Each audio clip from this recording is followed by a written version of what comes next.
Speaking English naturally, the same way that we speak our native language. ఇది మన target friends.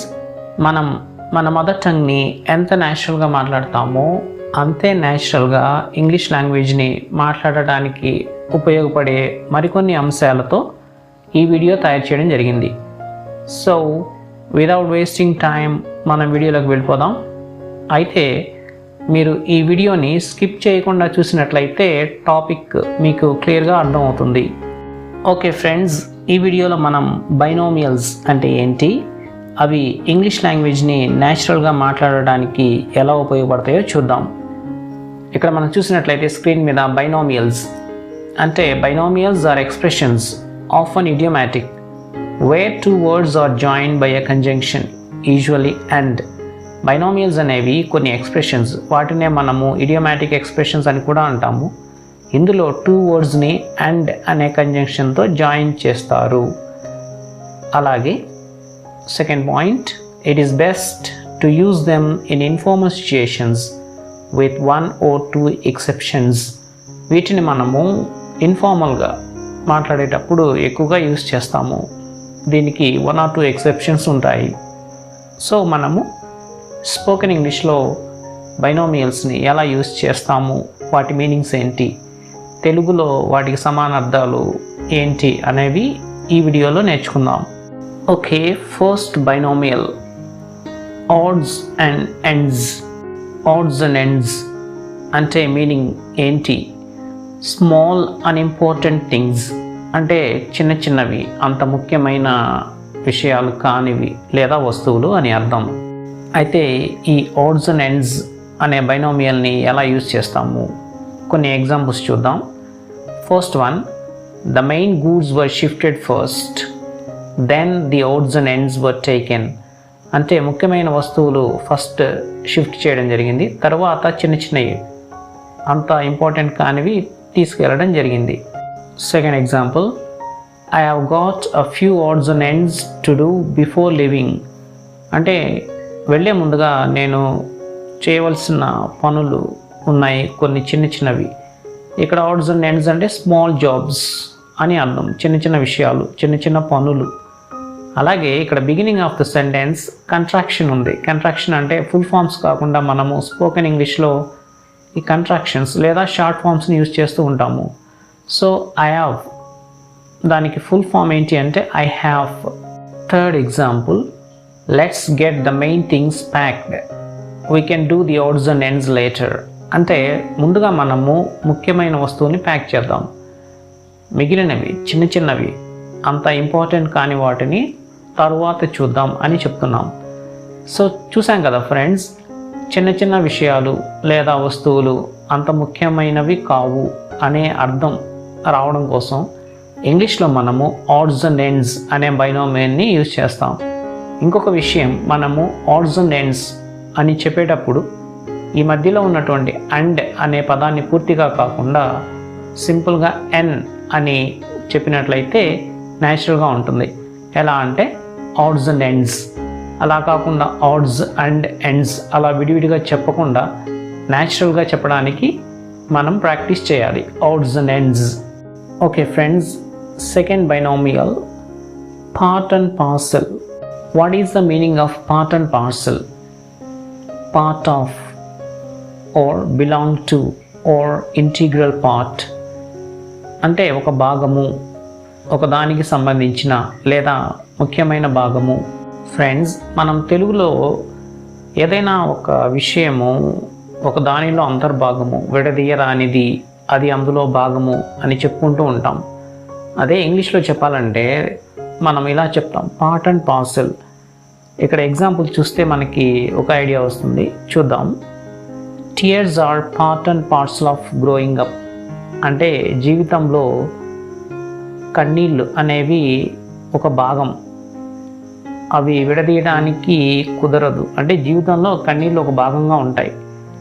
So ఇంగ్లీష్లో ఇలా చెప్తాం, tears are part and parcel of growing up. Next example, working over time is part and parcel of my job. అంటే నా ఉద్యోగంలో over time పనిచేయడం అనేది తప్పదు, అదొక భాగం. Next example, difficult times are part and parcel of being a professional. ఏదైనా ఒక రంగంలో ప్రొఫెషనల్గా ఉన్నప్పుడు కఠినమైన పరిస్థితులు ఎదురవడం లేదా కఠినమైన సమయాలు రావడం అనేది ఒక భాగం, అది ఒక అంతర్భాగం, part and parcel. Third binomial, leaps and bounds. What is the meaning of leaps and bounds? Big jumps very quickly. మనం కొన్ని ఎగ్జాంపుల్స్ చూసినట్లయితే మీనింగ్ మనకి క్లియర్గా అర్థమైపోతుంది. First example, my English is progressing in leaps and bounds. అంటే నా English progress చాలా స్పీడ్గా ఉంది. ఫ్రెండ్స్, మనం తెలుగులో చెప్తూ ఉంటాం ఒక పని చాలా స్పీడ్గా జరుగుతుంది. అదే ఇంగ్లీష్లో చెప్పడానికి ఈ లీప్స్ అండ్ బౌండ్స్ అనే బైనామియల్ని యూజ్ చేస్తాం. తెలుగులో ఎలా న్యాచురల్గా చెప్తూ ఉంటామో అలాగే ఇంగ్లీష్లో న్యాచురల్గా మాట్లాడటానికి ఇటువంటి ఎక్స్ప్రెషన్స్ అన్నీ మనకి చాలా యూస్ఫుల్గా ఉంటాయి. సో మనము ఈ ఎక్స్ప్రెషన్స్ని ప్రాక్టీస్ చేసినట్లయితే మన లాంగ్వేజ్ చాలా న్యాచురల్గా వచ్చేస్తుంది. Second example, the film industry is expanding in leaps and bounds. అంటే సినిమా పరిశ్రమ చాలా వేగంగా విస్తరిస్తూ ఉంది. Third example, hour small company is growing by లీప్స్ and bounds this year. అంటే ఈ సంవత్సరం మా యొక్క చిన్న కంపెనీ చాలా వేగంగా గ్రో అవుతూ ఉంది. సో తెలుగులో చెప్పినట్లుగానే న్యాచురల్గా మనం ఇంగ్లీష్లో చెప్పవచ్చు ఇలా. ఇందుకోసం మనకి ఈ బైనామియల్స్ అనేవి చాలా యూస్ఫుల్గా ఉంటాయి.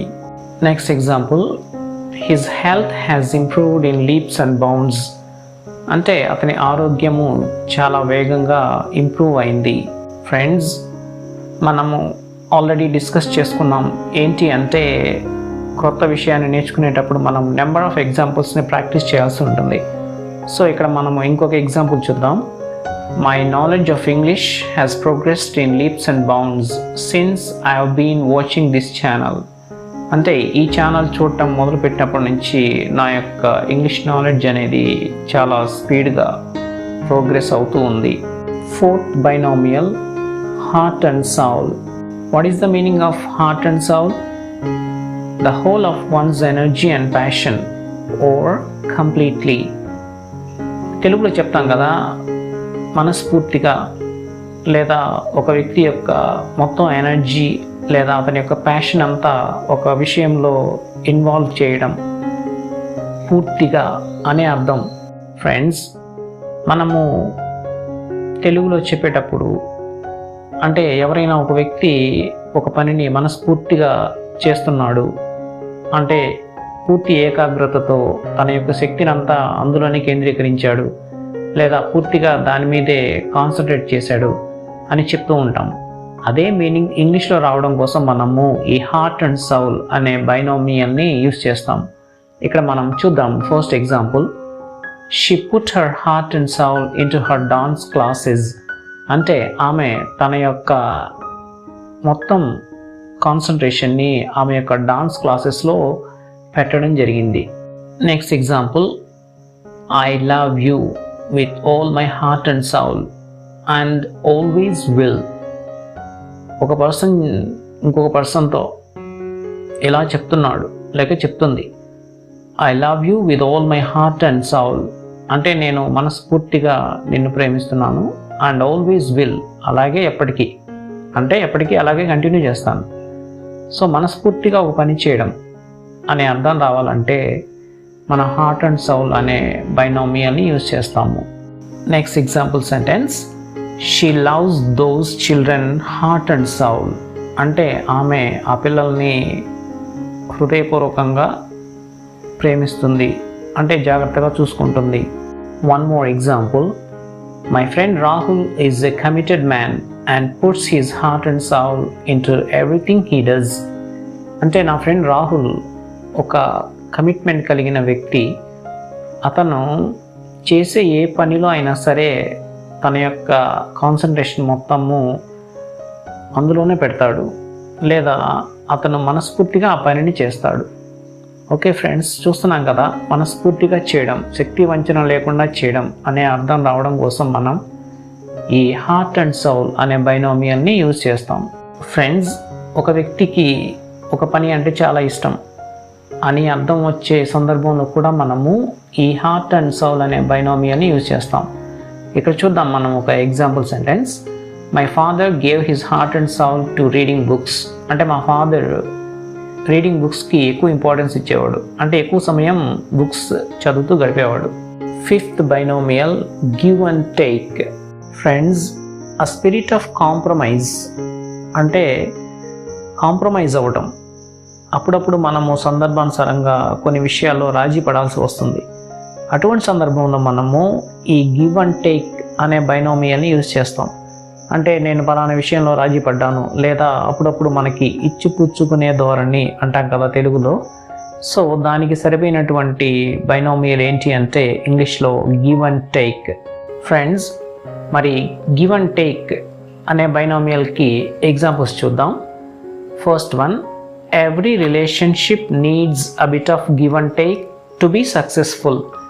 ఏదైనా ఒక రిలేషన్షిప్ సక్సెస్ఫుల్ అవ్వాలంటే ఇచ్చిపుచ్చుకునే ధోరణి ఉండాలి.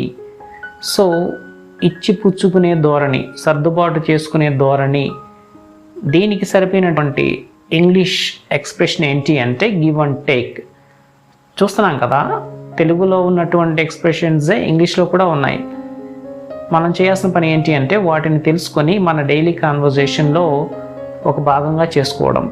Second example, give and take policy is always helpful. ఇచ్చిపుచ్చుకునే ధోరణి అనేది ఎప్పటికీ ఒక మంచి పాలసీ లేదా ఉపయోగకరమైన పద్ధతి. అలాగే ఇంకొక ఎగ్జాంపుల్ చూద్దాం. In every friendship there has to be some give and take. అంటే ప్రతి ఫ్రెండ్షిప్లో కూడా ఇచ్చిపుచ్చుకునే ధోరణి ఉండాలి, లేదా సర్దుబాటు చేసుకునే ధోరణి ఉండాలి. అప్పుడే ఆ ఫ్రెండ్షిప్ అనేది సక్సెస్ఫుల్ అవుతుంది. Okay friends, sixth binomial here and there. What is the meaning of here and there? Scattered round or in various places. అక్కడక్కడ లేదా కొన్ని ప్రదేశాలలో. How to use here and there చూద్దాం మనం కొన్ని example sentences. First one, there are cafes here and there. అంటే ఇక్కడ అక్కడక్కడ ఉన్నాయి ఏంటి? క్యాఫేస్. ఫ్రెండ్స్, మనం చూసాం నేల మీద పేపర్స్ అన్నీ చిందరవందరగా పడి ఉన్నాయి. ఇదే సెంటెన్స్ ఇంగ్లీష్లో ఎలా చెప్తాము చూద్దాం. Papers are scattered here and there on the floor. అంటే పేపర్స్ అన్నీ ఎలా పడితే అలా అక్కడక్కడ పడిపోయి ఉన్నాయి నేల మీద. One more example, she spoke so softly that I only caught a word here and there. అంటే ఇక్కడ ఆమె మాట్లాడింది, ఆమె ఎంత సాఫ్ట్గా మాట్లాడింది అంటే నాకు అసలు ఏమీ వినపడలేదు, అక్కడక్కడ ఒక్కొక్క పదం వినబడింది. తెలుగులో చెప్తూ ఉంటాం కదా, అలా మాట్లాడితే నాకు ఏమీ వినిపించలేదు, అక్కడక్కడ ఒక పదం వినిపించింది. అదే ఇంగ్లీష్లో ఇలా చెప్తాం, she spoke so softly that I only caught a word here and there. అంటే అక్కడక్కడ ఒక పదం అర్థమయ్యేటట్లుగా మాట్లాడింది, అంటే ఆ మాట్లాడింది మనకు వినిపించలేదు. సో ఈ అర్థంలో కూడా మనము హియర్ అండ్ దేర్ అనే బైనామియల్ని యూజ్ చేస్తాము. సో ఫ్రెండ్స్, చూసాం కదా, బైనామియల్స్ యూజ్ చేసినట్లయితే మన ఇంగ్లీష్ అనేది న్యాచురల్గా అనిపిస్తుంది. తెలుగులో మనం కష్టపడాల్సిన అవసరం లేదు, ఎందుకని అది మన మాతృభాష కాబట్టి చాలా సహజంగా మనము మాట్లాడేస్తూ ఉంటాం. అయితే ఇంగ్లీష్లో ఇటువంటి ఎక్స్ప్రెషన్స్ని మనం తెలుసుకోవడంతో పాటు వాటిని మనము యూజ్ చేయాలి. తెలుసుకొని మనము కామ్గా ఉన్నట్లయితే దానివల్ల మనకు ఉపయోగం ఉండదు. So number of examples practice చేయాలి, అలాగే మన డైలీ కాన్వర్జేషన్లో యూజ్ చేయాల్సి ఉంటుంది. అప్పుడే మనకి భాష అనేది అలవాటు అవుతుంది. ఏదైనా ఒక భాష మనకి న్యాచురల్గా రావాలంటే దాన్ని మనం అలవాటు చేసుకోవాలి. సో మీరు ఈ బైనామియల్స్ని ప్రాక్టీస్ చేయండి మరియు డైలీ కాన్వర్జేషన్లో యూజ్ చేయండి. ఓకే ఫ్రెండ్స్, మనం ఇప్పటి వరకు బైనామియల్స్ని కొన్నిటిని ప్రాక్టీస్ చేసాం. అయితే మనం ఇప్పటివరకు ప్రాక్టీస్ చేసిన అన్ని బైనామియల్స్లో అండ్ అనే కంజంక్షన్ యూజ్ చేయబడింది. అయితే ఇంగ్లీష్లో కొన్ని బైనామియల్స్ ఉన్నాయి, వాటిలో అండ్ అనే కంజంక్షన్ కాకుండా వేరే కంజంక్షన్ యూజ్ చేయబడుతుంది. అవి ఏంటో చూద్దాం. Binomials linked by words other than and. Seventh binomial sink or swim. ఇప్పటి వరకు మనం నేర్చుకున్న బైనామియల్స్లో అండ్ అనే కంజంక్షన్ యూజ్ చేయబడింది. అయితే ఇందులో ఆర్ అనే కంజంక్షన్ యూజ్ చేయబడింది. What does sink or swim mean? Survive or fail. Survive అవ్వడం లేదా ఫెయిల్ అవ్వడం అనే అర్థంలో మనం సింక్ ఓర్ స్విమ్ అనే బైనామియల్ని యూజ్ చేస్తాం. First example, he won't help her, she will have to sink or swim. అంటే అతను ఆమెకి హెల్ప్ చేయడు, ఆమె మునగటమో తేలటమో ఆమె ఇష్టం. అంటే ఆమె సర్వైవ్ అవుతుందో లేకపోతే ఫెయిల్ అవుతుందో. తెలుగులో చెప్తూ ఉంటాం కదా, మునిగిపోవడమో లేక తేలడమో. అదే ఇంగ్లీష్లో సింక్ ఓర్ స్విమ్ అనే ఎక్స్ప్రెషన్ సేమ్ మీనింగ్ ఇస్తుంది మనకి. Second example, when we started the business it was sink or swim. అంటే మేము బిజినెస్ స్టార్ట్ చేసినప్పుడు మాకు హెల్ప్ ఎక్కడి నుంచి లేదు, మేము సర్వైవ్ అవ్వటం లేదా ఫెయిల్ అవ్వడం అనేది ఆ పరిస్థితిలో ఉన్నాం. అంటే మునగడమో తేలడమో అటువంటి పరిస్థితిలో మేము బిజినెస్ స్టార్ట్ చేసినప్పుడు ఫస్ట్లో ఉన్నాము. One more example, they left me to sink or swim on my own. వాళ్ళు నన్ను ఒంటరిగా వదిలేశారు, నేను అయితే సర్వైవ్ అవుతాను లేకపోతే ఫెయిల్ అవుతాను. సో ఒంటరిగా వదిలేశారు, నన్ను పట్టించుకోలేదు అనే అర్థం వస్తుంది. So sink or swim, survive or fail అనే అర్థంలో ఉపయోగిస్తాం. 8.1 స్లోలీ బట్ ష్యూర్లీ. ఏంటి స్లోలీ బట్ ష్యూర్లీ అంటే? Gradually but definitely. నిదానంగా కానీ ఖచ్చితంగా. అంటే నిదానంగా అయినా సరే ఖచ్చితంగా. మరి ఈ స్లోలీ బట్ ష్యూర్లీ అనే బైనోమియల్ని ఎలా ఉపయోగిస్తాము చూద్దాం. Examples. First one, slowly but surely they realize the boat was sinking. అంటే వాళ్ళు నిదానంగా అయినా సరే ఖచ్చితంగా తెలుసుకున్నారు, ఏంటి, ఆ బోట్ అనేది మునిగిపోతూ ఉంది. ఫ్రెండ్స్, అతనికి ఆరోగ్యం సరిగా లేదు, కానీ అతను ఈ మధ్య నిదానంగా అయినా సరే ష్యూర్గా రికవర్ అవుతున్నాడు. ఎలా చెప్తాం ఇంగ్లీష్లో? He is recovering slowly but surely. అంటే నిదానంగా కానీ ఖచ్చితంగా అతను రికవర్ అవుతూ ఉన్నాడు. Next example, will get there slowly but surely. అంటే మేము నిదానంగా అయినా సరే ఖచ్చితంగా అక్కడికి చేరుకుంటాము. One more example, slowly but surely she started to fall in love with him. అంటే నిదానంగా కానీ ఖచ్చితంగా ఆమె అతని యొక్క ప్రేమలో పడటం మొదలైంది. Okay friends, 9th binomial sooner or later. ఏంటి సూనర్ ఓర్ లేటర్ అంటే? Some time or some day. ఇక్కడ సమ్ టైమ్ అంటే ఏదో ఒక సమయంలో, ఎప్పుడో ఒకప్పుడు అని అర్థం. సమ్ డే ఏదో ఒక రోజున, అంటే భవిష్యత్తులో. అంటే ఏదో ఒక టయానికి, ఎప్పుడో ఒకప్పుడు అంటాం కదా తెలుగులో, దానికి మనము సూనర్ ఆర్ లేటర్ అనే బైనోమియల్ని యూజ్ చేస్తాం. ఓకే, కొన్ని ఎగ్జాంపుల్ సెంటెన్సెస్ని ప్రాక్టీస్ చేద్దాం. First one, don't worry sooner or later the cat will come home.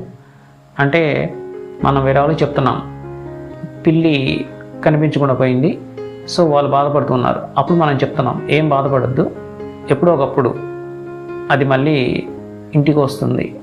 Second example, sooner or later he would be caught by the police. అంటే అతను ఏదో తప్పు చేశాడు లేదా దొంగతనం చేశాడు, అతను ప్రస్తుతానికి తప్పించుకున్నాడు, కానీ ఎప్పుడో ఒకప్పుడు అతను పోలీసులకు పట్టుబడతాడు. అలాగే she will get what she deserves sooner or later. అంటే ఆమె అనుకున్నది సాధిస్తుంది లేదా ఆమె అనుకున్నది ఆమెకు దొరుకుతుంది ఎప్పుడో ఒకప్పుడు. One more example, will have to pay the bill sooner or later. అంటే మనము ఎప్పుడో ఒకప్పుడు ఈ బిల్లు కట్టాల్సిందే. Okay, 10th binomial give or take. What is the meaning of give or take? Approximately or plus or minus. అంటే సుమారుగా, దాదాపుగా, కొంచెం అటు ఇటుగా, లేదా ప్లస్ ఆర్ మైనస్. ఫ్రెండ్స్, ఇదే వీడియోలో మనం 5th binomial give and take అనే బైనామియల్ని ప్రాక్టీస్ చేసాం. అయితే గివ్ అండ్ టేక్ అంటే అ స్పిరిట్ ఆఫ్ కాంప్రమైజ్ అంటే సర్దుబాటు ధోరణి, ఇచ్చిపుచ్చుకునే ధోరణి అనే అర్థం వస్తుంది. అయితే గివ్ ఆర్ టేక్ అంటే సుమారుగా, దాదాపుగా, కొంచెం అటు ఇటుగా అనే అర్థం వస్తుంది. So don't get confused with these two expressions.